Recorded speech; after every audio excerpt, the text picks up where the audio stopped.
everybody, it's me Peggy back again with another video. Today I am making a zipper pouch that I'm going to use as a portable pocket for a larger tote bag that I've already made. I think I've already showed that tote bag on the channel before in a different video. So I'm just going to get started. I'll have some measurements for you somewhere, somehow, as we go. I didn't measure this yet, so I'll have the measurements that I end up using, but I'll list everything off as I go so that we've got the right thing happening here. So what I've got here, and this is back to my little pet project where I say sew up all your scrap and do the things with it. So instead of cutting up a big piece of fabric, I'm just going to use these two pieces here. This one, they're actually hard to see. I realize the camera's not picking them up. At least I don't think the camera's picking them up very well. So this one's done as a crisscross pattern. This one's just squares that have been turned. As always, I made these in advance just to get some scrap used up. I did not trim them because that way there's a bit of fraying already. Any fraying that happens at the sides and stuff like that, I don't have to worry about. I don't have to worry about making a 10-inch block and coming back to find out it's frayed out until it's now a 9 3/4-inch block. And I just find that if you pre-make your blocks to store, don't trim them as you go because it doesn't help. So I'm going to realize that I forgot to get my fancy smancy ruler and go get it. This is just the sound of me huffing and puffing as I go get my ruler. Anyway, so I'm going to take a look. Now this is kind of a sample project, so the finished size doesn't matter to me, which is why I can do it this way. If you are working on a specific project that you specifically need for yourself, then yes, you're going to want to pre-decide up front exactly how big your pieces are. What I've got here is I'm going to figure out which one's a smaller block, and this one's, they're both about the same. Yeah, this guy's actually a smaller block. Okay, so what I'm going to do, if you're working with a project that you know you can be flexible on the size, then always figure out which one is your smallest piece of fabric. If you're working from scrap, figure out which one's your smallest piece of fabric. Get it lined up. Now, I'm going to show you a trick. Sometimes this matters for some people. Like, I want these to be centered, and obviously I'm going to cut these together. I'm just going to stack them and cut them together. So in order to make sure I've got the centers, I'm going to put a little pin in the center of that one. And look, it's not quite centered. So I'm going to put the pin in the center of that one. And then I'm just going to fiddle it into place. Now you can actually take your pin, now that you're confident you've found your center, you can actually take your pin and just put it in place like that. I'm just making a basic pencil case. It's a pencil case. I mean, if you adjust your sizes, you will have a pencil case. If you make your size bigger, you could have an overnight bag. It depends on what you're doing. This is going to be going into a tote bag that we take with us when we're going swimming. And we want to be able to put our wallets, cell phones, stuff like that separately. We don't want them rattling around in the bottom of this big tote bag, but everything else rattling around in the big tote bag isn't a problem. So that's why I'm making this. And that's also why I can be a little less specific and a little less careful. It's just going to be inside of a bag unless I'm putting stuff in it. I'm not showing it to my friends and going, hey, look what I've got. So basically just double check, make sure you're lined up. I'm just eyeballing it. Again, just to remind you guys, if you want to really, really find those corners and stuff, you can fold it carefully, give it a really hard press down. You can even use an iron and follow your lines. Get a little crease on that side so you match up your creases.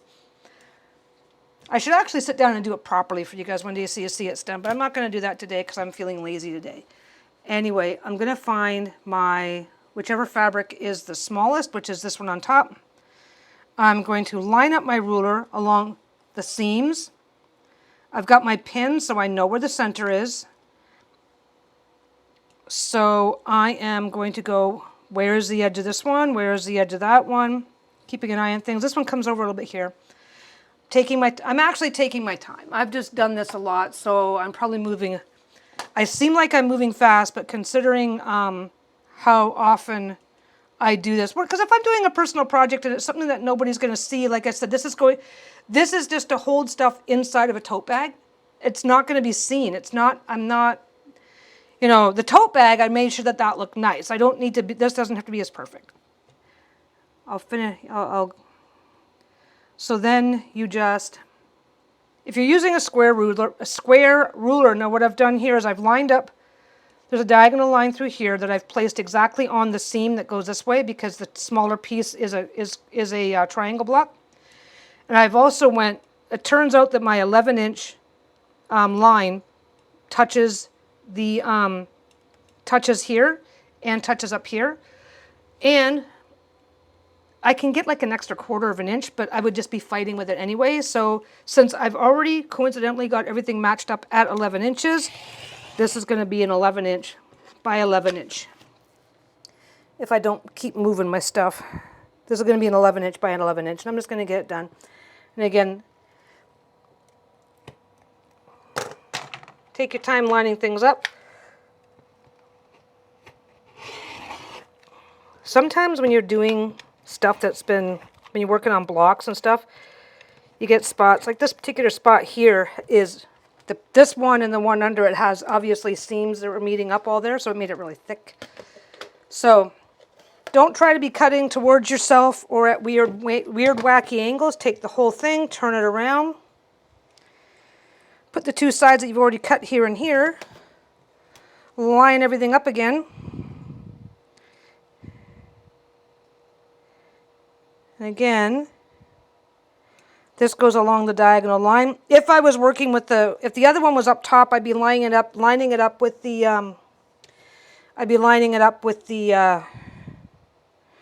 other ones underneath. Now this turns out that it's, there we go, where is it? There we go. For these types of bags, they don't have to be perfect squares. A lot of times you'll find these done as rectangles. So this is going to be 11 1/4 by 11. Just because I realized the stuff in the back, the way it was lining up, I needed to get that extra 1/4. Not going to matter. I'm overthinking it because I can. There. Okay. These two pieces are ready. So this is going to be really simple. So now I'm going to measure, and I got 11 by 11 1/4. Now I'm going to watch my stuff fall on the floor. I'm going to grab this. I am not using regular batting today. Today I am using diaper flannel. This is the same flannel that people buy when they're making diapers for the babies. If you like to make cloth diapers for your babies, this is the flannel that you buy. So if you also happen to have had kids and you have leftover diapers, this is perfect use. This is a perfect use of diaper flannel once you're done, once the babies are done with it, because nobody's going to see it. It's going to be on the inside.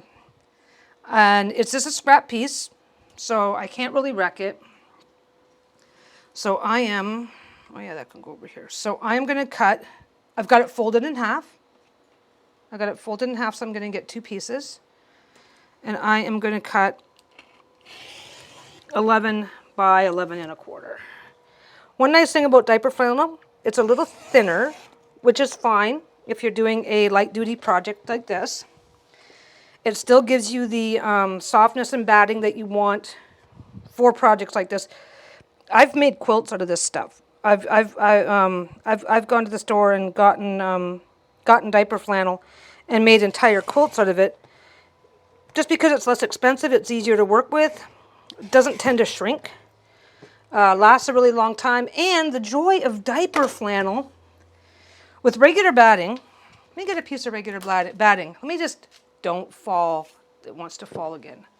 Let me go get a piece of batting. I'll show you the difference.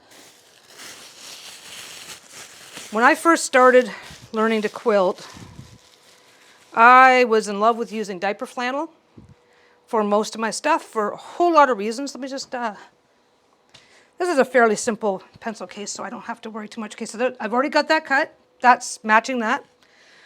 We're good to go there. Okay, so diaper flannel. For anybody who's never seen a cloth diaper, diaper flannel is a little stretchy. It's a little stretchy one way, not stretchy the other way, just like regular cotton. It is 100% cotton, so it's good that way. It is light duty, it is absorbent, it is washable. You can wash this a million times. You can bleach it without it falling apart. And the beauty of it, I'm going to get there. I'm going to drum roll. Let's wait for the punchline. So that is diaper flannel. Generally speaking, if you're using it for a project, if you're using it for projects like this, you're never going to see it. So what you're using as your batting, your filling, your let's make it fluffy is entirely up to you. You can also, because it's a little thinner, you can thicken your project by using 2 or even 3 layers of this. Whereas once you get thick enough on this, your foot will only go so high. But the lovely thing about flannel, see how hard I'm pulling?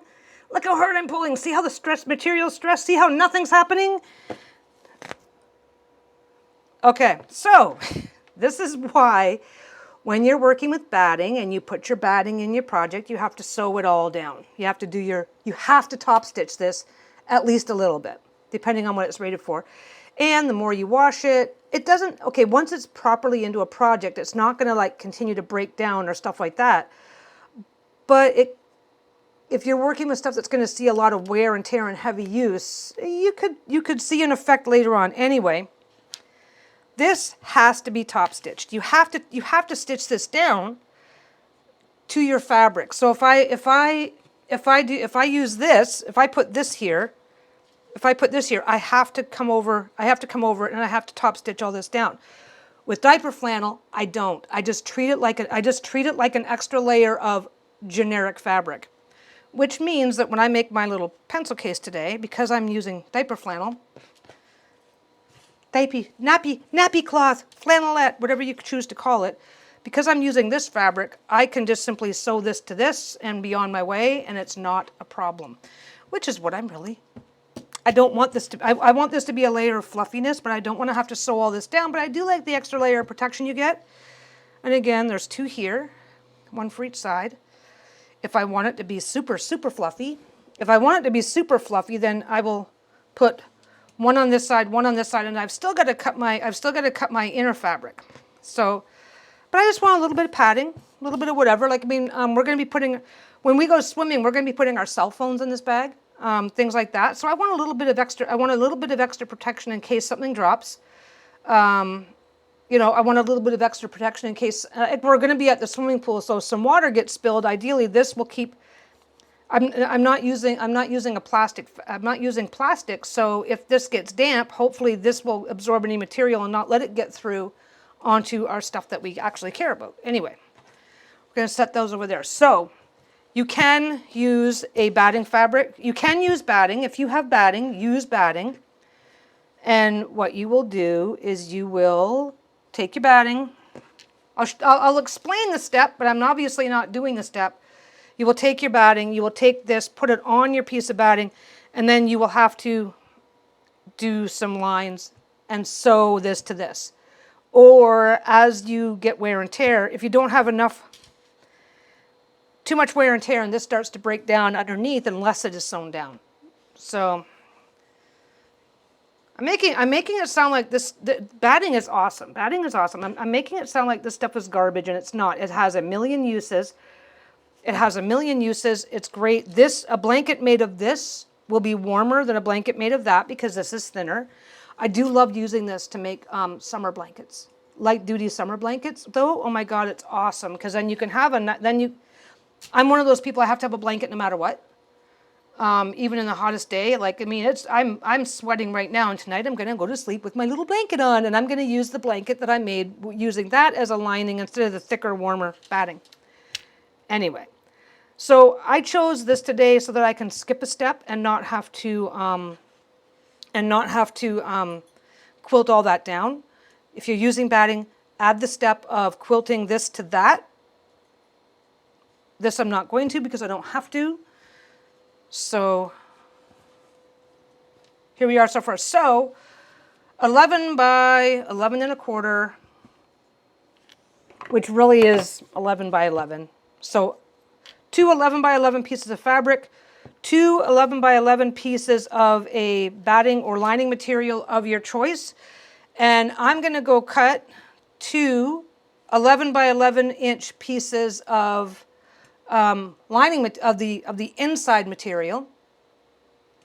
and then I will be right back. And I'm back. Okay, so that can go there, that can go there. I'm not going to put anything in the right order. Okay, so I should have taken you guys over to the yarn with me, but instead I'm going to tell you a trick. Because we love ironing. Ironing is life. No, it's not. We hate ironing. We don't like to iron. So what I've done is I've cut a piece of fabric. Now for me, I know that I've got other things that I can use the leftover fabric for. So what I've done is I've cut an 11-inch strip. Perfect. I ironed it like that, and the whole time I left it folded. I left it folded. Look at that. I left it folded. So I've actually got that, okay? Because what I did was I skipped that step. I did not iron. Whoops, where is it? It's in here somewhere. I've got black fabric. Black never shows up very well. It's got a heavy crease, and I didn't bother to take the time to iron it out. Why? Because I don't have to. I need an 11-inch by 11-inch piece. I gotta flip this over though because I already know. There's my seam. There's my selvage. So I cut it at about. I cut it a little tiny bit big-ish, like by about 1/4 inch. No big deal. And don't forget, if your measurements are off by the tiniest bit, you usually trim as you go with these projects. So what I'm going to do now is I am just going to go across there, get that off, because I already knew that that side was sticking out more than that side. Take that part off. Don't be afraid to shift your fabric around as you work, because you don't want to cut your... If you're cutting with scissors, and it's a different thing. If you're cutting with scissors, then what you're going to do is you're going to make your line. You're going to use something that's visible, and then you're going to come back with your scissors and cut it by hand. Okay?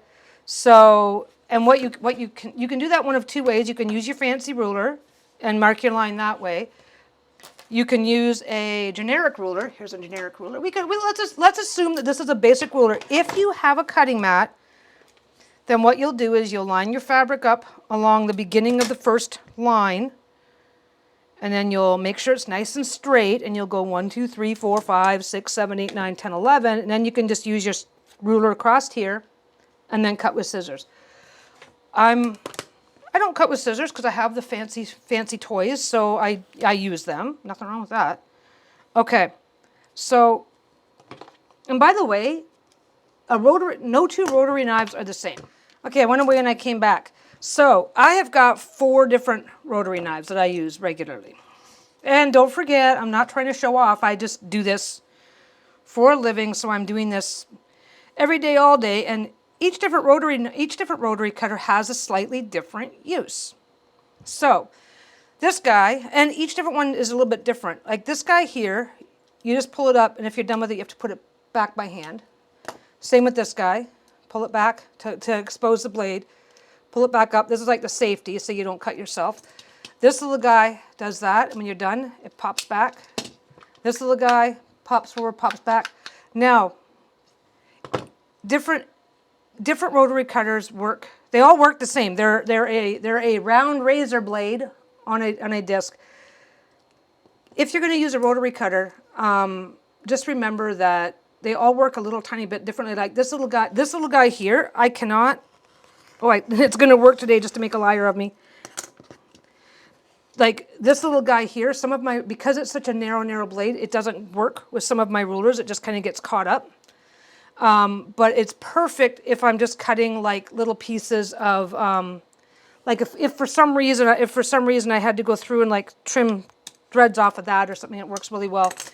So if you get a rotary cutter and you find it really awkward and really difficult to use, but you're also finding other methods aren't working well for you either, if it's in your wheelhouse to do so, don't be afraid to get a different rotary cutter. Like I use this one when I'm cutting like when I'm cutting like when I'm putting together a project, I'll do like 10, 12, 15 all at the same time. So I'll cut through like 10. This is nice and thick, nice and heavy, got a good grip. I'll cut through like 8 to 10 layers of fabric at a time with this one. This guy's a little smaller. I'm gonna break my own hand trying to get the pressure. I'll go through 2 or 3 layers. I'll do whatever. This one here, I will go through lighter fabrics, diaper flannels, things like that. 1 or 2 layers of fabric. because I don't, but you're never going to get that through 10 layers of fabric. So, and this little guy goes through interfacing. He goes through little light things, 1 layer of fabric, 2 layers, maybe. It just went through 2 layers, so I guess I just haven't been doing it right. Anyway, just another public service announcement that each different rotary cutter works a little tiny bit differently. So if the one that you have is really frustrating and a pain in the ass, isn't cutting the way that you want it to, if you're, it's not something that you have to have. There's plenty, like, go look online. There's like thousands and thousands of videos where people don't use these kinds of cutters at all. But if a rotary cutter is something you really, really want to use, and the one that you have isn't working for you, it could just be that it's just not really the right size, the right heaviness, the right kind of grip to go through what it is that you're working with. And that can really vary from person to person. Okay, we're going to make a bag. We're going to make a thing. We're not done yet. But wait, there's more. Okay. Next step. Okay, so I've got this. So this is going to be the outside. That's going to be 1 layer to the inside. Got that side base. There we go. Do that. This is only a 1/4 inch difference one way to the other. So go there. I'm just stacking them so that they're ready to go. I'm not doing anything yet. I'm mostly just doing that so that I can, so that you guys can see exactly what this is going to be going. So that's going to be the outside. I'm just stacking them up so that I have everything the way I need it. Because honestly, these aren't that hard to do. The next step that you need is a zipper. Now the zipper that I've got is really long. Look at this. It's a really long zipper. And I don't mind because I've got some really heavy scissors and I'm going to just trim. There's a trimming stage. There's a trimming step. When I'm trimming this, I will then cut off the excess zipper. So we'll go there. We'll go from there. Generally speaking, if you got an 11-inch, if you need an 11-inch zipper, then chances are you're going to be starting with a 12-inch zipper and trimming down one end. Trimming down, usually it's the back end that you're trimming down. So that's what that is. But like I said, for this project, I happen to have a really big zipper, so I'm going to use the really big zipper, trim it down, it'll be fine. Obviously, if you have a zipper that's too small, then you do have to scale down your project. You really want your zipper going all the way out, all the way to each end, but that part's fine. Now, the next part, I am putting this in a bag and I want to attach it to the bag. So I need a loop that's going to come off here. So I will be right back. Oh, no, I will be right here because it's right here. I have a piece of fabric. It is 2 inches. It is, how long is it? It is like 24 inches long. I don't need it to be that long. Okay, so this is this is my bag. This is my swimming bag. We actually really like it as a swimming bag, so we're not making any changes. So what I'm going to do, what I'm doing once this is done, is this is going to be folded down like that. And it's already going to be like that. And then that way the bag can slip to the inside, but if it comes out, it's not going to go anywhere. Whoops. So this is going to be a little loop that's going to let me put the bag to the inside, and that way if the bag falls out, it's not going to go anywhere, but we still have plenty of play to move the bag around. So what I'm going to do, let's put that over there. So normally with this type of a bag, you'd only really want it to be like, okay, you'd want it like this so that you'd want it like to be that long, maybe that long. And that's for a big one like this. For a regular size pencil case, you maybe want one that's only about that long. Just a little tab, a little pull tab. I'm not doing a very good job of explaining it, and if when I get a chance to make other bags, you'll see what I mean. But this one requires a very, very long one. So what I'm going to do, the machine is on. I am going to take you guys with me over to the ironing board so you can see how see what I'm going to do with this.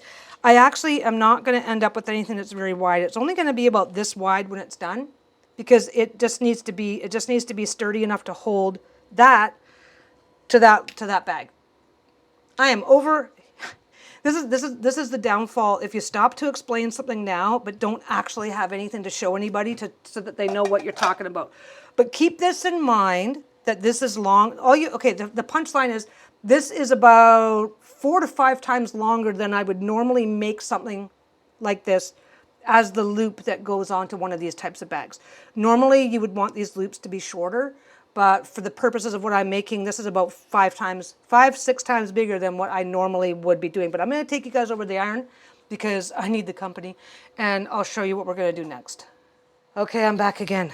Okay, now don't tell Lisa that I have the camera on the ironing board again.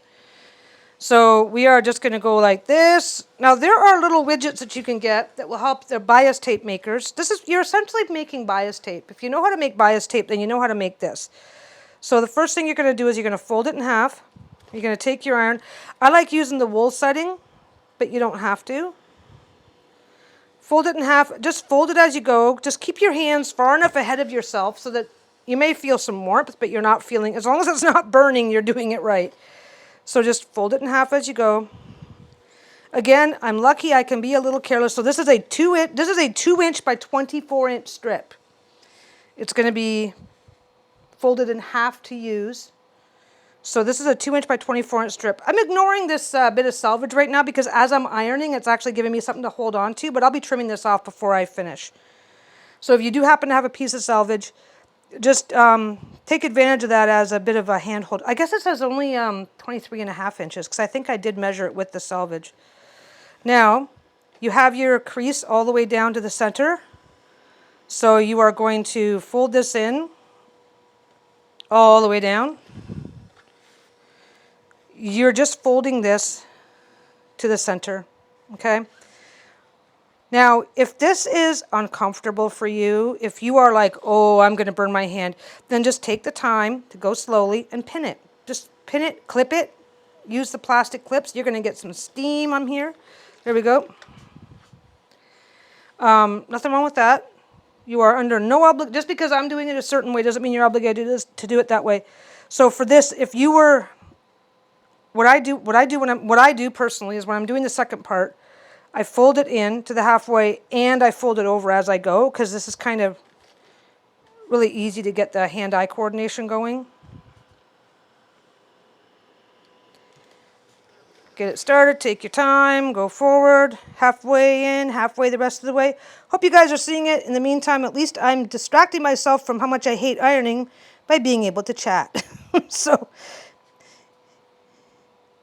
if it's like, this does not work for me, then that's okay. Thank you for keeping me distracted. Okay. So again, if you have a bias tape maker and it happens to make pieces this big, don't be afraid to take it off and put it back on again. The biggest mistake that you can make doing this, because I've made this mistake 1,050 times now, is thinking that once you get the first little bit going, because you can kind of once you get the hang of it, and I haven't done these for a while, so I'm out of practice. Once you get the hang of it, you can just kind of go and iron on one side, hand on the other side, and just go as one motion. And that's nothing wrong with that. Nothing wrong with that, but don't make the mistake of thinking that you have to force it to work that way, because if things start to get a little bit off-centered, especially on something this narrow, you're gonna kind of regret it. If you do think that, if you have a problem with things getting off-centered when you're making this type of stuff, then make them wider. Because the wider they are, the more material you have to work with, and the easier it is to keep things lined up, especially because even pinning like this, things can be a little off-center. Like, I mean, I know that this is ever so slightly off-center, but again, this is going to be dangling inside of a bag where nobody's going to see it, so I can be a little careless. If I was selling this, I would pin it. And we're back. Okay, so again, like I said, this is intentionally longer. If you guys have ever seen a regular case this size, I would probably, this is going to be the handle. Okay, this is going to be the little handle. Normally, so if you like, oh, this is a really good idea, so make the handle about 12 inches to get like a little 6-inch, like especially if you want to make, like this, okay, this can be a really good makeup pouch. This can be a really good like little day bag, like, you know, walking along, put it around your wrist. So with that in mind, yeah, you would only want it to be about, if you're making one for yourself, then you probably only want this to be a total of about 12 inches. But if you want it to, when you see it at the end, if it's like, oh, I want it for that purpose, then you want it to be about 24 inches. Okay, first we have to switch to our zipper foot. What you can sometimes use, let me just get in here. Oh my God, I gotta dig. I'm like, I got everything I need. Sometimes you can get away with using a really narrow foot, depending on what you're doing. But for the most part, this is a 1/4-inch foot. For the most part, you will want to actually use a zipper foot. Changing a foot on most machines is easy. There's a little catch right back here. You lift it up and the foot falls off.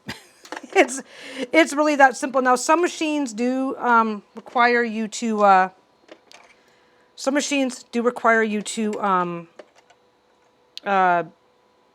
unscrew things, move things, do things, but this isn't one of those machines. So you just set this underneath. Now, the interesting thing is that when you're putting on a zipper foot, when you're putting on a zipper foot, it's like this. So the needle is going to go on either this side or this side of the foot, depending on which side. They're interesting looking little things. There's a clamp there, and there's a bar there and a bar there. The machine can hook up either to this side or to this side, and depending on which side you're doing your sewing on, it will determine which side that the zipper foot needs to be on. So this one, I'm just going to put it on this side for starters. As far as I'm mathing it out where things are going to land in my head, and it should be coming up on this side, so that'll be fine. This lets you keep your seam really, really close, because the edge of your foot is now all the way into here, which is going to run right along the edge of your zipper. For these machines, some machines, you will want to check your manual. Some machines do have your needle centered in such a way that you do have to shift it. And like this machine, if you watch the needle, can you still see the needle? If you watch the needle, it's going to shift a little. See how far out it went? And then it's going to go back in. Some machines, you have to shift your needle to make sure it's going to come down. If you are not sure, then just bring your needle down. This is the only time in sewing you can go backwards and forwards, but just don't go all the way down. Just double check and go down and see where your needle is going to land. I've got it lined up properly. Everything's fine. The needle will work. It's going to go down onto this side of the foot so that when I put my sewing on, it's going to line up properly. So now we're going to come back over here. Let's come back over here. Okay. So now we're just going to pin all this stuff in place. This is not a problem. So you can do this one of two ways. Now, a lot of people, you are not lining up your sewing on this side of the zipper. You're lining up the sewing going over the zipper. Go over the zipper, and I'm going to take this off, because this has a stopper at this end. Actually, let me see where I'm at here. Yeah, okay. Because I'm not using the right zipper. I'm not using the right zipper. What you would normally do is line up over here at this end with the stopper right there. But because I'm just using a zipper that I happen to have laying around, I'm going to bring the entire works up. This will matter. This will matter in a bit. So you've got two choices. So you can do one first and then the back, or you can put everything on at once. So because I'm using an extra large zipper, I actually, strangely enough, can just put everything on any way I want. So I am going to take this piece. I'm going to put my zipper on top like that. I am going to clip it. Where's my clips? I'm going to spill clips everywhere. It's a rule. I'm going to clip it in place. Basically, this is so that one thing doesn't shift while you're working with the other thing. That's kind of it. So I will, there we go, that goes there. That goes there. Okay, so everything's nicely in place. Now, I have got these, okay, obviously these particular designs are not, this particular design doesn't have a top, bottom, front, back. If it had a top, bottom, front, back, so if you were working with a, say you've got a puppy and the body is here and the head is here, then you want the head facing the top of your thing. Okay. So we are going up and over. We are not sewing onto the closest side. We're sewing onto the farthest side. So we're going to go like that. I'm going to go like that, put everything together. So pretty sides are together. Okay, the pretty side of the black, the pretty side of the pattern, they are facing each other. The batting goes on. The batting goes on whichever is going to be the outside. Batting goes on the outside. So then you just line them up carefully. Hold everything. Just adjust your clip. Adjust your clip. Adjust your clip. Not that. It's a little hand-eye coordination. It's not hard. Take your time. If you need to do it 2 or 3 times, do it 2 or 3 times because you only have to sew this once and then you're good to go. So the edge of the foot is here, and that is where I want, maybe you guys can see that from here. That's where I want it. I want the edge of this foot touching the zipper. So this outside edge touches the zipper, so it holds everything in place so that when I'm coming down, this is, the needle's going to be just right there. I'm going to take my time. I'm going to start just a little tiny bit off, get those first couple of stitches in, because I have the longer zipper. Normally you'd be trying to start right on the edge. And even with a properly sized zipper, you are almost always going to have a little bit sticking out. Usually it would just be this piece up here. I'll show you how to deal with that. If you're, obviously this is if you're using an extra long zipper, so you're going to take your time. If you're not comfortable with the way things are lining up, then by all means, pin it, put in extra clips, do whatever you're going to do. Take your time. Little back stitch. Now, I waited until I was on to the batting before I started a back stitch because I already know that I'm trimming some of this stuff. And so off you go.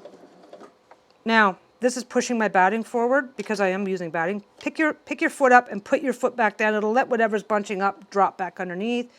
It's a common problem when you're coming off of the edge of something. Now, normally on a regular size zipper, this is going to be in your way at some point. You're going to have to get past this piece here. So let's play the game and assume. So what's going to happen is you're going to open up here. You're going to sew in a little bit. Okay. You're going to hit wherever your piece here is. You're going to open this up. You're going to grab the zipper. You're going to wiggle and jiggle and push it back. And sometimes you're going to have to leave the pin down. I know it's not necessarily as helpful to explain this, but I just want to show you one thing. So wiggling and jiggling is going to happen, and that's fine. Leave your needle down, lift your foot up, wiggle and jiggle your stuff where you need it to be. But here's a trick that most machines have. Okay, so my foot is up. If you grab my buttons, a lot of people have their button up here. Mine's over here on the side, so you can't see my hand. But if you push up a little higher, you get a little more height. And I will tell you right now, one of your best resources is to go, honey, I need you to hold this up for me while I wiggle that zipper out of the way. Never be afraid to tag team it and get somebody in to help you with a little tiny piece of your thing. All they got to do is hold that a little higher for you while you do the jiggling, and life gets a little easier.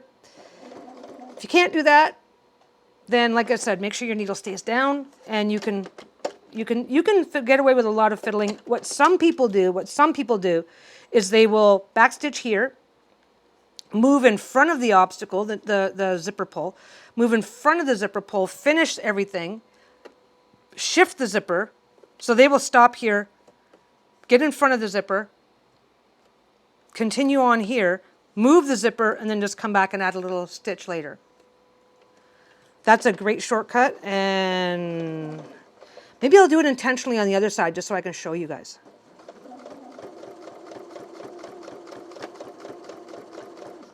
Yeah, do it intentionally on the other side.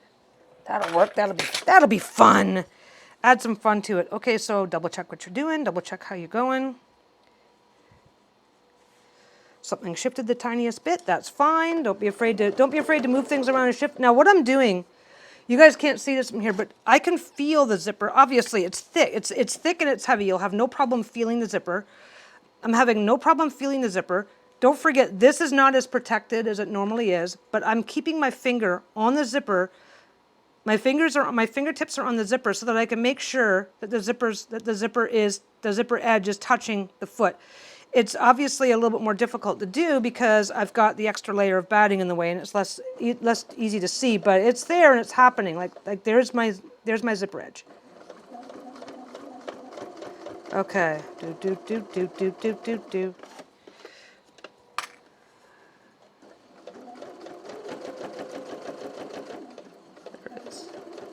There we go, there we go, there we go. Now I'm going to hold this because I've got a couple of layers. I've got a layer of quilting that is that I can see is trying to shift just because it's so many extra layers. Okay. One more forward. Boop, boop, boop, boop, boop. Okay. That one's done. No problem. Cut your thread. Come back over here. Back over here with me. Back over here. Okay, that one is done. You have two choices now. We're just over here for a minute, and then we're going to go back now. Again, this is intentionally an extra. This is an intentionally extra large bag, so it's going to be about this size when it's done. So again, 11 by 11 and a quarter, or 11 by 11. You can do these, if you're doing these larger ones, you can do any size you want. It's no big deal. Okay, so the next side is, the next section is, the next step, you can do this one or two ways. The next step is you have to come back here, just give everything a light little whatever. Don't, now you can iron it if you want. You don't have to, but you can. You will be ironing it at some point because, you know, we have to love ironing, it's the rule. So this is the inside, this is the outside. So what we're going to be doing is we're going to come back here. You can pin it if you want, you can clip it if you want. I'm not going to because I kind of trust myself. And you need to top stitch that. So you're back over here, you're back under your under your thing. You're back under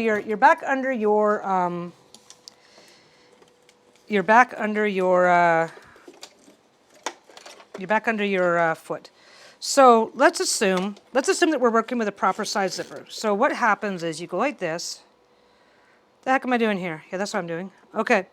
Now, because I'm doing it this way this time, I have to double check and watch because my seam, let me get this in front of you guys, but you do need to sew this down because if you don't, eventually this can bunch up from the front or the back and get onto your zipper, and then that's how you end up sewing your stuff down. So I am going to get back under here, under my zipper foot. I'm going to turn that light off because it's a glare for me. Okay, I'm going to get under here, under my zipper foot. Now, I'm going to put the zipper foot so that it's near the zipper. You know what? No, I'm not. What have I got going on here? Okay, this is a bigger than average zipper, so I get to make different choices. So what I'm going to do, remember that little white one I showed you? Now, if you're working with a narrow, finer zipper for a smaller project, a smaller bag, this can matter to you. But I actually am going to do this. So where is it? There it is. Pop that on, pop that around. We're still using just a straight stitch. We're not doing anything fancy yet. So I am going to come down here because this 1/4 inch foot actually is lining up better with the zipper for me.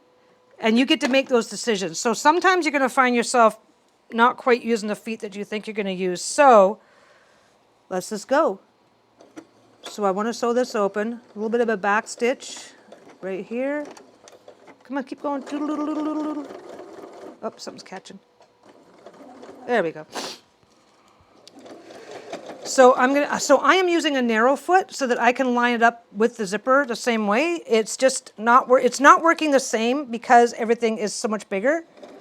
And again, most zippers are far narrower. I'll go get you guys. I'll finish this and I'll go get you in a second. So we're going to play the game. We're going to assume that I found this piece, and now I have to get this back to there so I can keep sewing. Because obviously, if I don't have this, I'm just doing this to show you. Obviously, if I don't have all of this extra stuff means I can park the zipper down here and keep it out of my way. But because most of the time you guys won't, what you're going to do is you're going to lift this up, and it's not up high enough.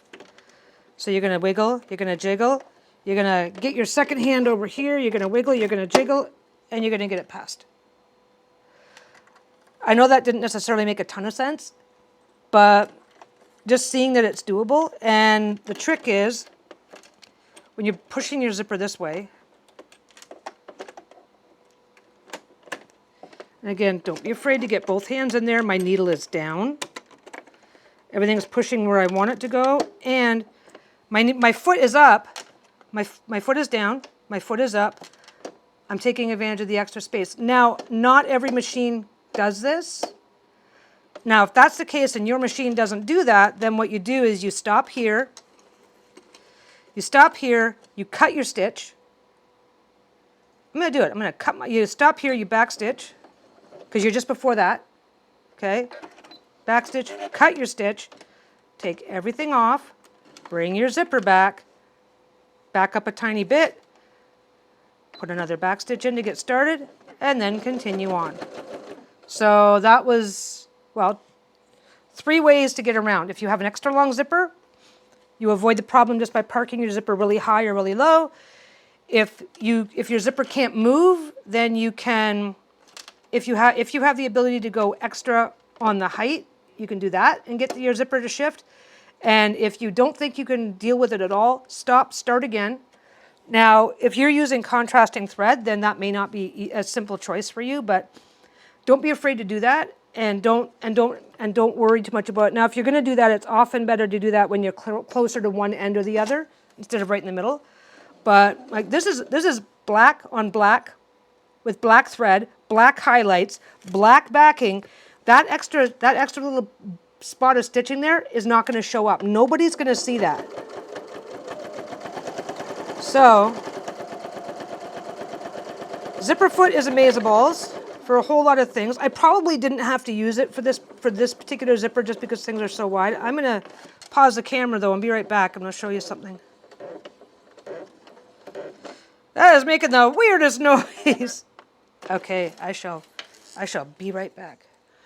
Okay, I'm back. Okay, so just the reason why I'm over-explaining, just so you know, I mean, it's not something that has to matter to you. The reason why I'm over-explaining is because I'm putting on this zipper here, right? I'm putting on this zipper, but this is another zipper. And look, it's like it's almost a ½ an inch narrower. So if I were trying to sew along this zipper, then those things would start to matter, what I was doing, which feet I was using, and how I was using it. That's kind of why I'm over-explaining.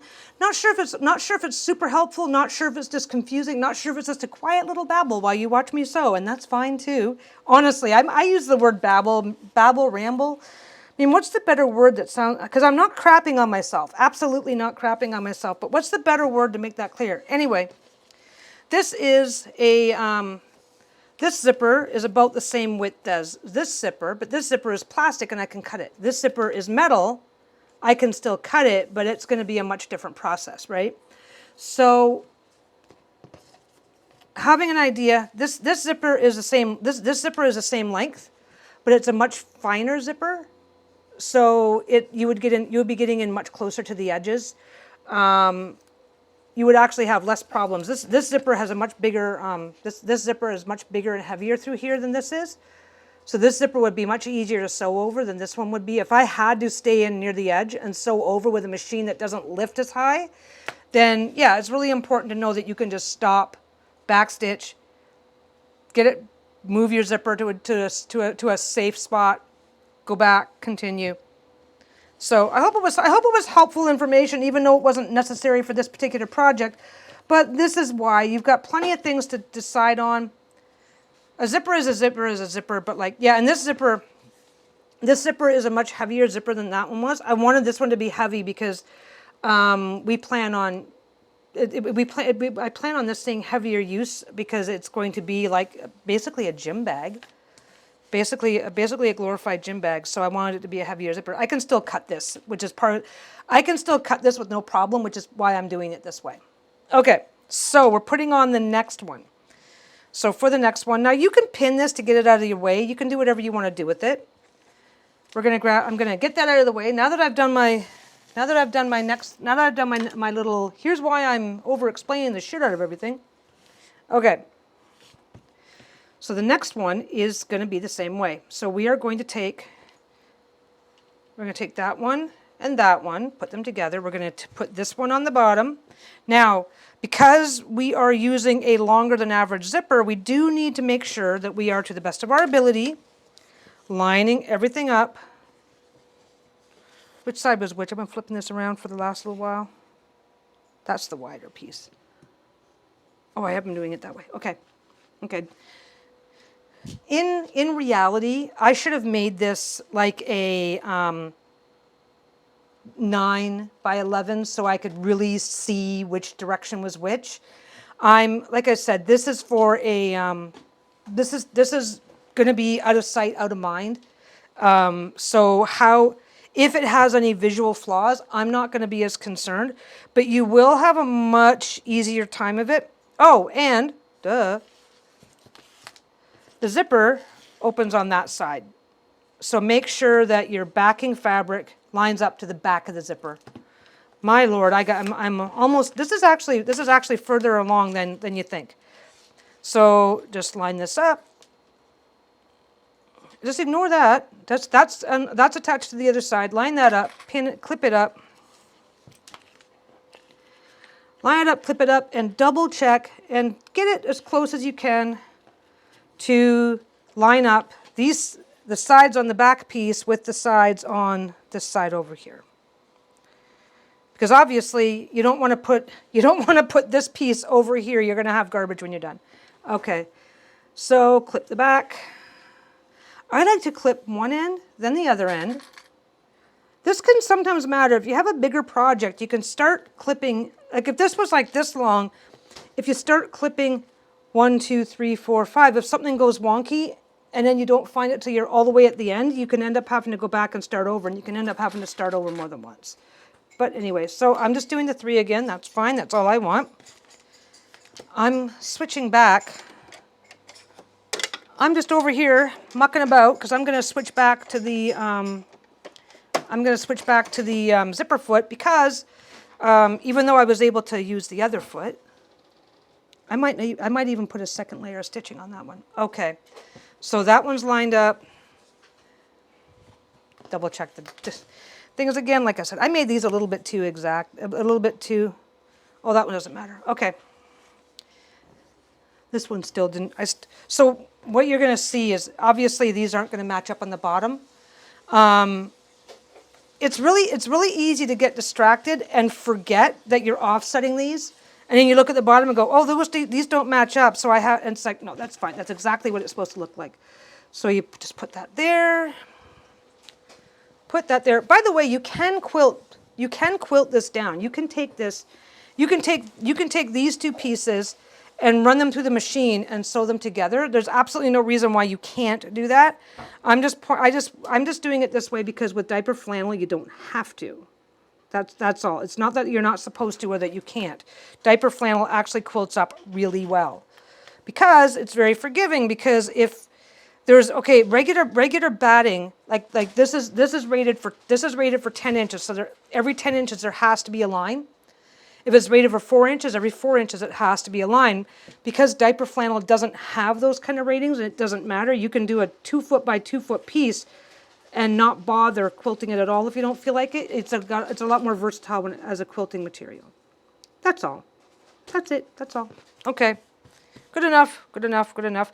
Now, if you're doing a smaller pencil case size, that sort of thing, then you do want to be a lot more careful take your time, double check your measurements. You want to be a lot more careful how you're pinning this together if you're doing a pencil case size, because the smaller something is, the more obvious small mistakes are.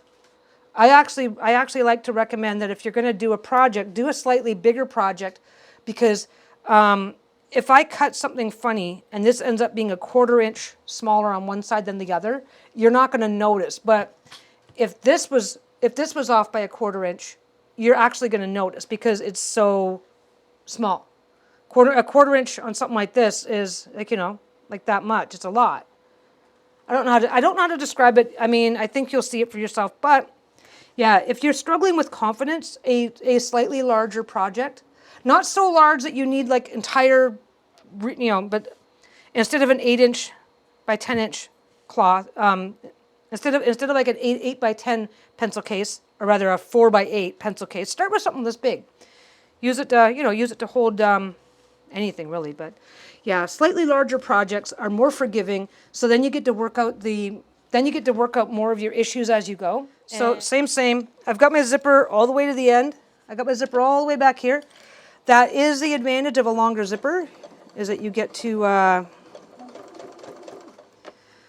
cheat a little bit. So I am making sure. Now, one of the things that you'll see, do you guys see how warped and twisted that looks?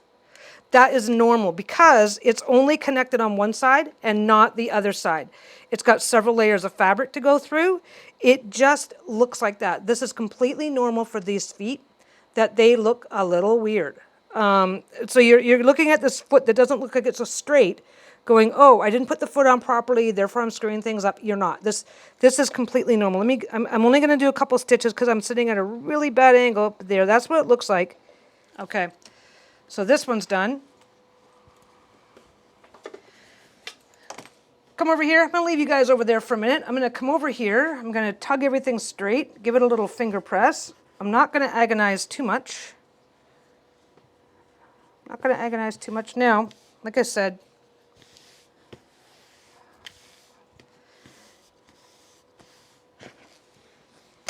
come back over here.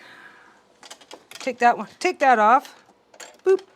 Just push that. Usually now on the less expensive Singers, these are the exact same feet, but they actually have like, it's just a little plastic clip, and you just literally pull them off. For the Genomes, very similar. So I switched feet. I'm going to make it look at this. Look how these didn't line up because they shifted ever so slightly. And again, if you are working with if I were selling this, I would have pinned it. Nothing would have shifted. I'm being lazy. I know I can get away with it. And I know it's a project that nobody but Lisa and I are going to see when it's done. To make sure that this doesn't happen, the best way to make sure that this doesn't happen is to either make your fabric about another 1/4 to a 1/2 inch longer than what you need, so that when you come back and trim, you can even it up then. That's one way around it. That's actually my preferred way. So I'm chattering away, not even realizing that my camera's not focused. I'm only making one of these though, so I'm not going back. What was I talking about? I was babbling about something. Okay, so that's what I was babbling about, is aligning things. So if I was selling this, I'm not selling this. So if it comes off, I already know for a fact it's going to meet the minimum size requirements that Lisa and I have decided on.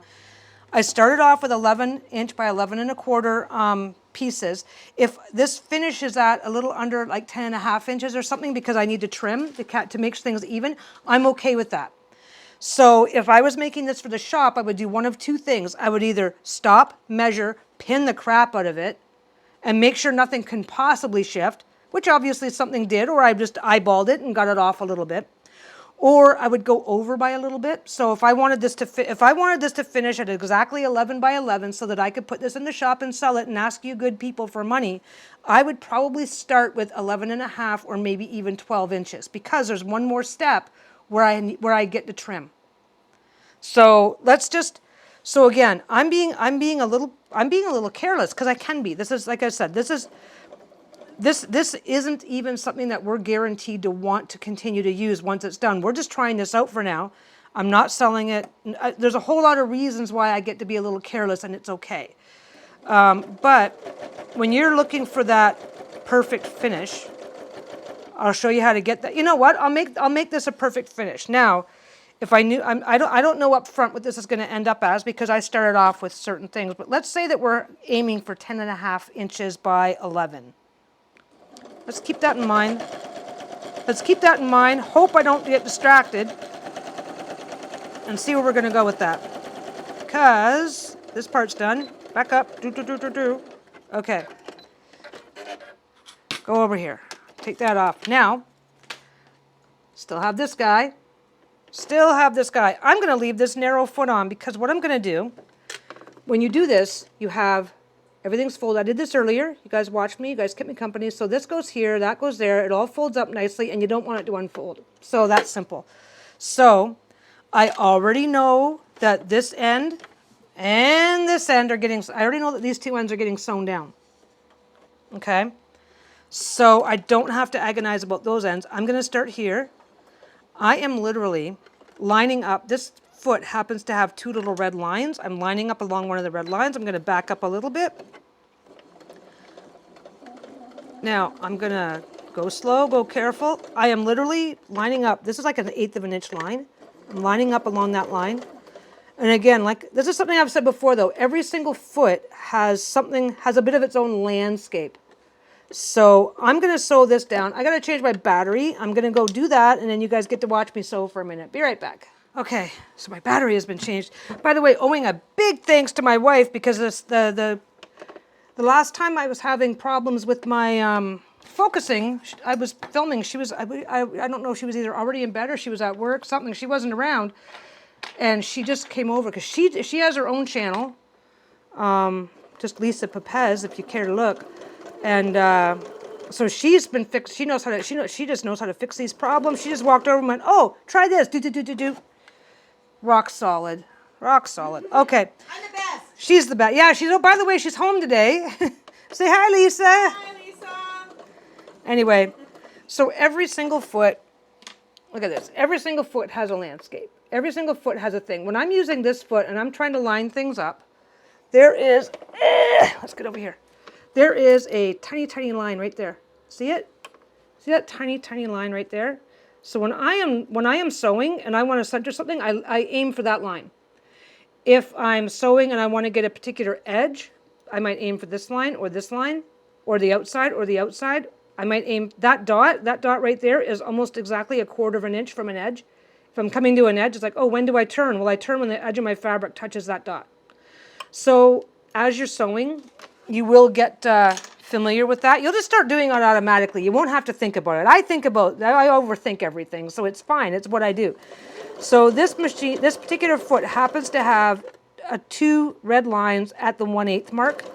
So I am lining up the outside of this fabric with that 1/8 mark. It lets me go a little faster. This isn't really laziness, but I just kind of tend to do this. Come across the bottom. It just saves me from having to stop and start. Line it up. Get that little line lined up again. Start slowly, because sometimes, every now and again, you'll find that your machine, it's like, why is my machine pushing everything to the left or everything to the right? I don't know. I don't know. Every single one of my machines pushes stuff funny. Not funny, a little, especially narrow things. Now, mostly what's happening is when you get under the machine, and you look at the feed dogs are those little teeth in the bottom that move it along. When you're working with something really, really narrow like this, it's only being touched by one side. So it's going to try to shift around. Go a little slow. Go a little slow. Don't start off super fast. When you get to the back, you can then, this one likes to go that way, so I can just keep a very slight pressure, keeping it that way. I'm also keeping my finger down here. Just on the edge, I'm letting the fabric slide past my finger. And I can go pretty fast if I really want to, but I also want this to be a nice, smooth, even line.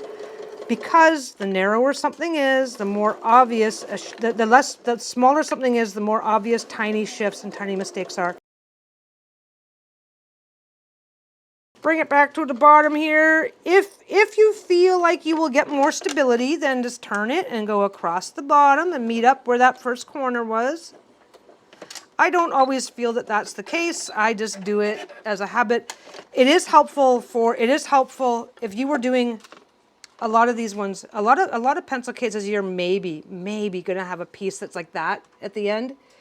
And then it can be really helpful to sew off the end a little bit. This is a really long one. Like I said, you'll see when it's done. You'll see, it'll be fine, you'll see. Next step is to sew this stuff all together. This one here, because of the type of it is, you're gonna open, you're gonna take the two top pieces, you're gonna take the two bottom pieces. That's how it's gonna look. That is how it's gonna look. So you are going to take that and you are going to open that zipper. Whoops, you're going to do it that way. Zipper has to open. Where's my zipper? Okay, I can open the zipper from either side. I'm just overthinking this. Okay. Zipper has to be somewhere in the center because you have to flip this when you're done. So your first step is to get in here. First step is to get in here. Let's do this first. Here's a trick. Okay, this has got to be pinned together, right? This has got to be pinned together. So I'm going to start by pinning the two bottoms. The bottom, you have to turn this inside out when it's done. You're going to go all the way up, all the way around, and all the way back. So you are going to have I'm going to use pins because pins are less likely to shift. And we've got that issue to work out. We've got the issue of this didn't quite line up properly to work out. So now we've got to decide, did it matter? Didn't it matter? Can we focus around that? Is it going to affect the outcome? So let's assume, I'm going to show you how to do this. We're going to assume that it will affect the outcome. Let's assume that I want to sell this. I'm not selling it, but let's make an assumption. Okay, so we are going to come up here. We are going to pin that. We are going to do something a little strange. Not strange. Okay, this is a heavy, big zipper, and we don't want it to shift. So we are going to carefully, we're going to open that, and we are going to, here's my I have a big clip here. I'm going to stop. I'm going to fight with this for 5 minutes. I'm going to stop here, bring that down, hold that in place, push that together. I'm going to pin that. I'm going to put a pin right through there. Nope, that pin's going to shift. Okay, I'm going to use another clip. I'm just going to bring this clip down. Okay, so this does not want to clip for me. Okay, so I am going to go to here. I'm going to bring this in here. I'm going to hold that still. I'm going to take my heaviest scissors. Now, if you're sewing scissors, like I've got sewing scissors. This pair of scissors is a lighter duty pair of scissors. If I try to cut this heavy plastic, I will wreck these scissors. So if I do not have heavy scissors that I can trust, then grab kitchen shears. Grab whatever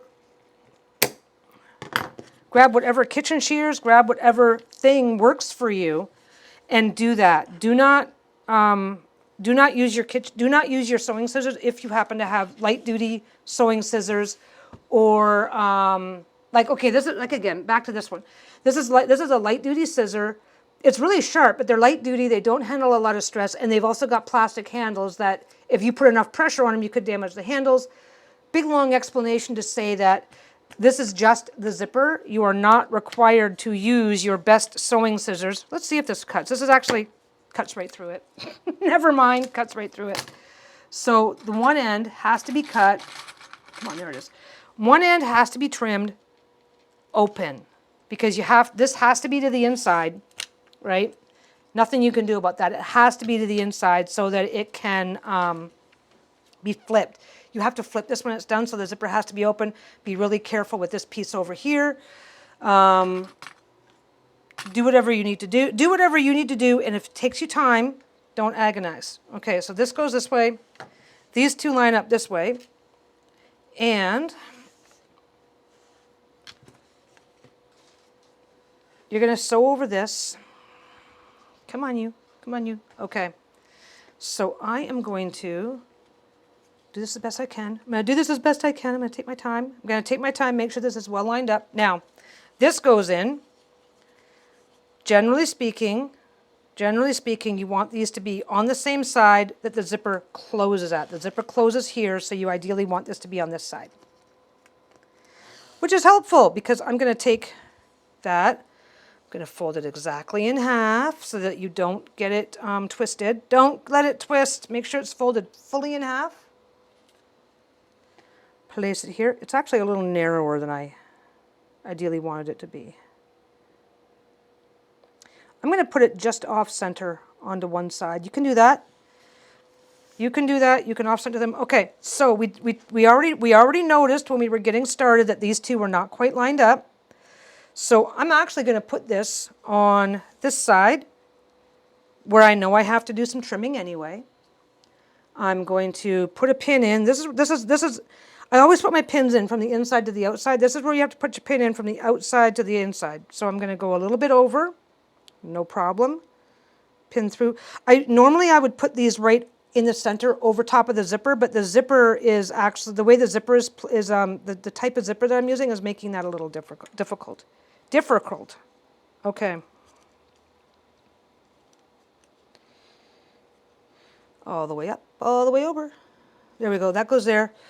I am just going to throw a little clip here to hold it. I'm just throwing a quick little clip here to hold the rest of this this down, because the last thing you want is for that to pop out the other side and end up sewing it down. Okay. Now I'm going to go this way. So this all opens up. Which way is that going? Ha. I want that to go that way. So I'm going to pin this at an angle. I'm going to pin this. Do I want that way? No, I'm not. I want it to go that way. Okay. Sometimes with this being such a thick, heavy zipper, this is only a problem that you're going to get if you have the thick, heavy zippers. Let me just get over here. I have not made a, by the way, full disclosure, guys, I have not made a pencil case in like literally 2 or 3 years. So these are simple, these are basic, these are easy. But I also forgot for a second there. So basically you do need to, because this is such a thick, heavy zipper, you do need to pinch it and let it pick a direction and go in that direction. You're obviously not going to sew up and over that without something giving. So be in control of that so that you are getting it to go exactly how you want it to go. That's how I want it to go. I want it to go that way. I'm just like me, my own worst enemy right now. A thinner, lighter zipper doesn't have this problem. So I am just double checking. Come on, go. There you go. There we go. Go that way. Go that way. Go that way. Go that way. Get it all lined up. Go that way. Get a couple pins through there. I'm pinning because okay, pins don't move around as much, but you got a chance of stabbing yourself. So there you go. I'm just going to take a quick peek. I'm going to take a quick peek. I'm going to see what I think about how that's going to go. That'll be fine because that's going to go that way. That's going to go the same way. Okay, we're good to go. And again, I've clipped all this stuff shut so it's not moving anywhere. Okay, so this clips to all this. This is the outside, so we are going to pin the corners. We are going to pin that corner. That is the inside, so we are fine. I am going to put a couple extra pins in. Yeah, I was fighting with it. I know it. I know I was fighting with it. It's fine. It's fine. Okay. Now, you want this to be perfect. I don't care if this is perfect, but you want this to be perfect. You don't want to, you're doing a perfection project. This here, looking a little wonky, being a little whatever, you don't care. You're not sewing anything through this part. You're not doing anything with this part. It's fine. So you're going to the other side. That just shifted, so now I'm going to pull that back. No big deal. No big deal. I've already got a pin in there. By the way, there are fabric glues and all sorts of stuff. What's going on here?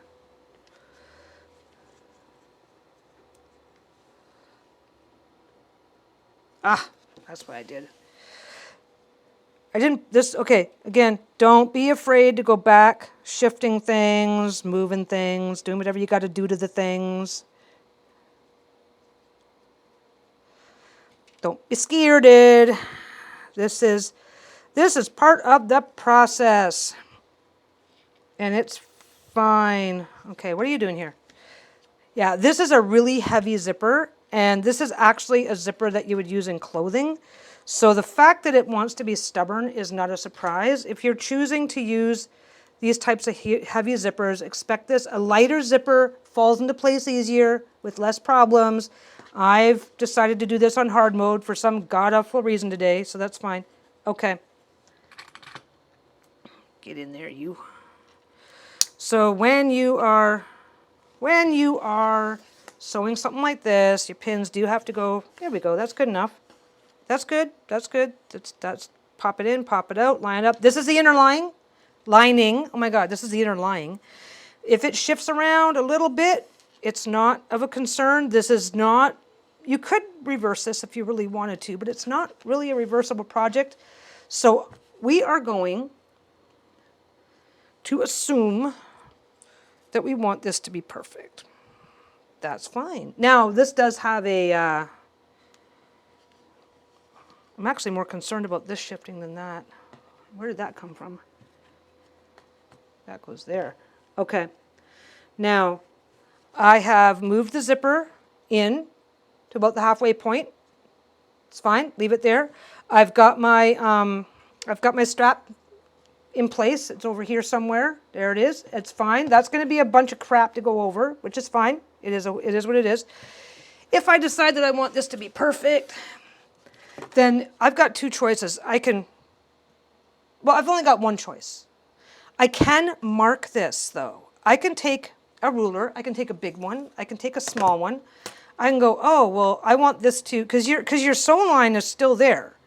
So I can mark along the sew line, and I can go, okay, I want this to be here, I want this to be here. Generally speaking, you'll do it after the fact, but once you get this, okay, when I'm sewing over here, this piece is out to here, right? So when I come up here, I'm going to come here, I'm just going to go straight up. This seam is going to be wider than that seam. Like this is going to be like my 1/4 inch, whatever, and this is probably going to be closer to 1/2 inch. I can mark it. I can take my time. I can go over it. I can go over it either before, during, or after I do this stage.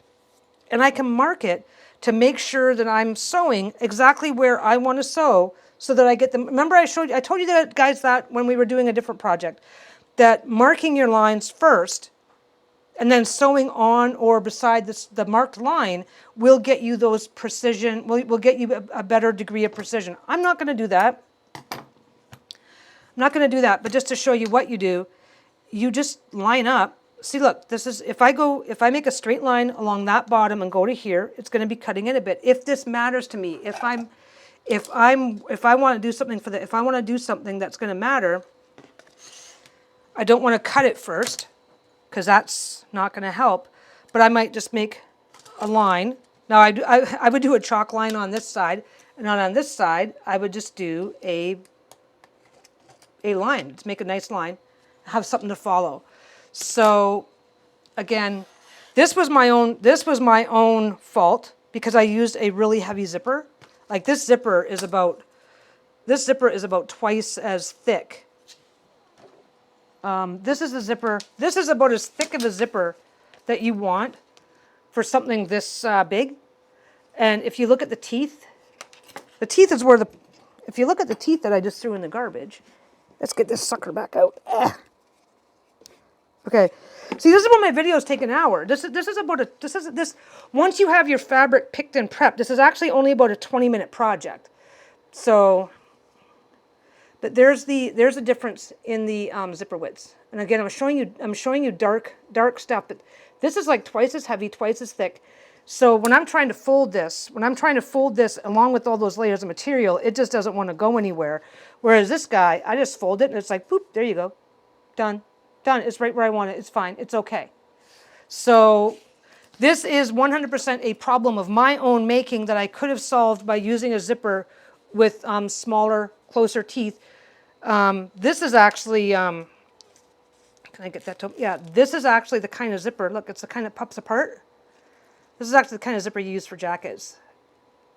I just wanted it to be a really, I wanted it to be heavy duty because we're essentially, I guess you can't call going for a swim in the evening as a sport, but I wanted us to be able to be a little rough with it and not worry too much, which is why I picked it. Anyway, so you can, what I would actually do is I would save myself the hassle, and if I were doing this for the shop, I would probably have marked the fabric. I would have just do a quick crisscross to put this together, and then I would have marked my fabrics first before trying to do all this fancy stuff, and that way I would have known where I wanted everything to be. But yeah, stopping, double checking where you're at. There's plenty of ways. I don't know how to describe it without doing it, but I don't want to do that today. But yeah, I would just go, okay, this needs to be exactly, okay, there's 1 inch, there's 10 inches. So I go, okay, well, to make that 10 inches, I just need to come across here, make a line, make a line, make a line, make a line, follow the lines. You can get some pretty good stuff doing that. Like I said, it's pretty easy to mark. Mark your dark fabrics. Use two or three things. Okay, done looking at it. Now, we are going to sew here, all the way around here, back again to here, and stop here. So we're stopping. We're stopping. Is this going to make me a? Can you guys even see that line? Oh my. We are going to that. Always leave your opening on the same side as your lining, because your lining doesn't get seen. If you leave your opening on this side, it's going to be a bitch to close, and you're not going to necessarily be in love with the results. So I'm just going to leave that little narrow guy on because I can. Do a nice little 1/4 inch. Back stitch just ever so slightest bit. Go along. Now, if you have a section that's being weird and hates you like this, don't be afraid to reinforce your stitches. And this section hates me. Like I said, I am definitely 1000% using way too thick of a zipper by my own choice, because now when you're going over the zipper, this can be a little scary because I showed you how thick that plastic was, which means that if I line up, there we go, if I line up, this has a safety feature, I can get away with this, but if you line up right over top of the really heavy plastic, so what I'm doing is I'm going in front of it, I'm manually pin up in front, behind, one side, the other side, back. I can't sew it properly, so I'm sewing it as best I can, ever so slight. Oh, hitting the plastic, go a little tiny bit forward. Still hitting something.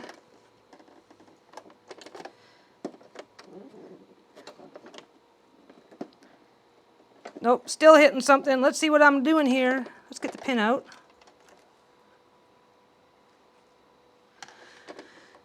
Heavy duty zippers. Now, the only thing worse than trying to sew these kind of plastic zippers is metal zippers, because if you hit it funny on your metal zipper, you can break you can break your needle the first time it goes down. Okay, down, back, a little bit back.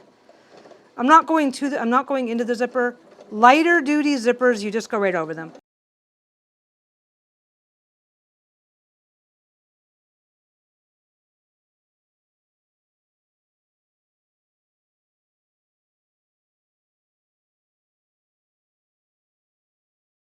Well, it stopped recording. I don't know how much I missed. That's okay. I just babbled my whole way through this. Again, if you could think of a better word, ramble, chatted. Okay, so just come on back here.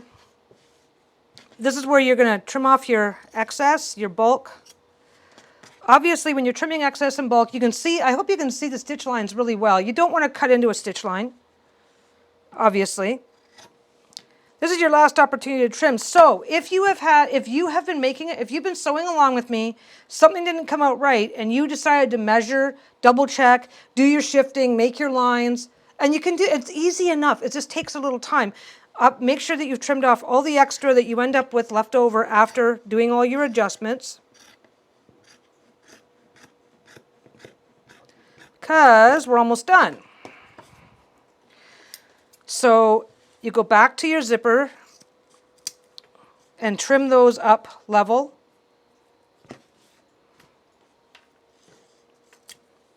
Trim them level. Okay. Down to the bottom, and again, make sure your zipper was at least a little bit open. Get your hand in there. Get everything in there. Get all the way through. Pull everything back. Let's see if I did this right. It's been so long. I am actually a little bit concerned myself because I have not made a zipper bag of any kind for a couple of years now. Okay, it worked. Now, I'm going to leave this. You can box the corners on this, and you can do that while it's inside out, or you can flip it inside right. And you just do the exact same technique. Actually, maybe I am going to box the corners on this. No, I don't want to box the corners. I've been doing this. I'm not going to box the corners on this one because I don't need to. Okay, so this is done, except for one tiny, tiny step. Tiny, tiny, tiny, tiny, tiny step.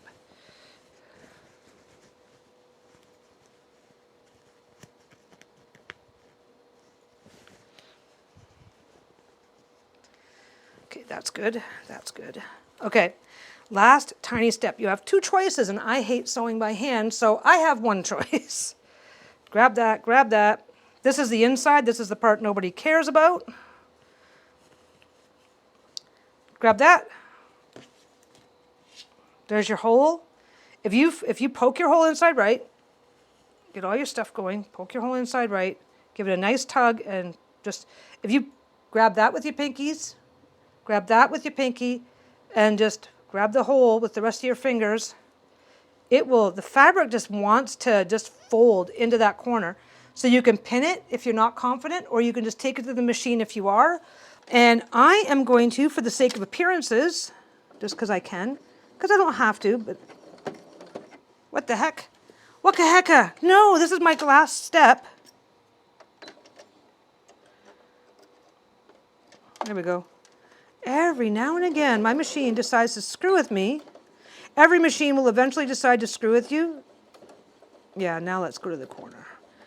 Every now and again, a machine will screw with you. It's a common problem. Lots of people deal with it, where when you're dealing with just the corner of something, it just does not want to catch properly.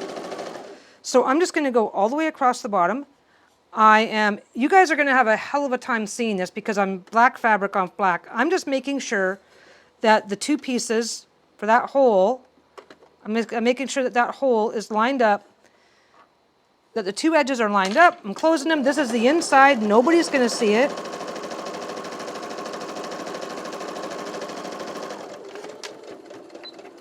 And I'm just going to backstitch. I just decided to do the whole thing because why not? Where's my scissors? There's my scissors. My God, I've got so many pairs of scissors and so many everything. And there we go.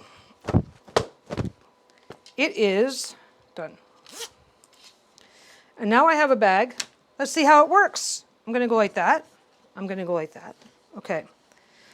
I'm going to take this bag. I'm going to go like that. And I am going to pull the whole thing through here.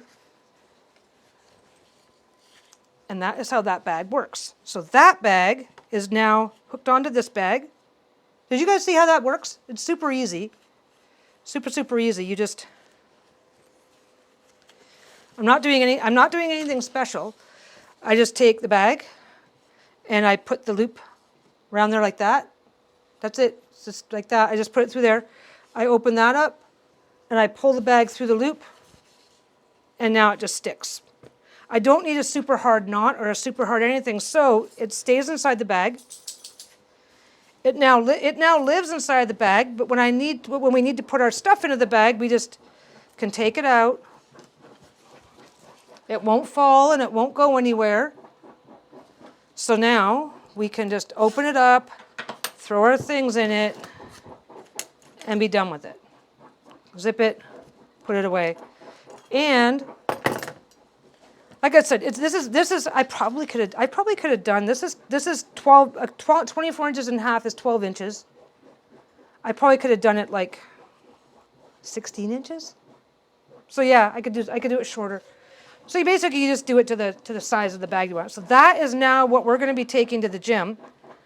And I have a trick. I have a trick. I found this out not too long ago. Let's get back to the machine. I'm going to take this off right quick because the best way to do something is to turn the camera so you guys can't see it. I got my bag. I did this. Okay. So my bag is like this, right? Now, the liner can still pull out. And I don't want the liner to do that. So I'm going to put the liner in, give it a good shakedown. I am going to take the bag. I'm going to hold it. See that line there? I'm going to take the bag. I'm going to hold the liner in place with my hand. So the liner is now held in place with my hand.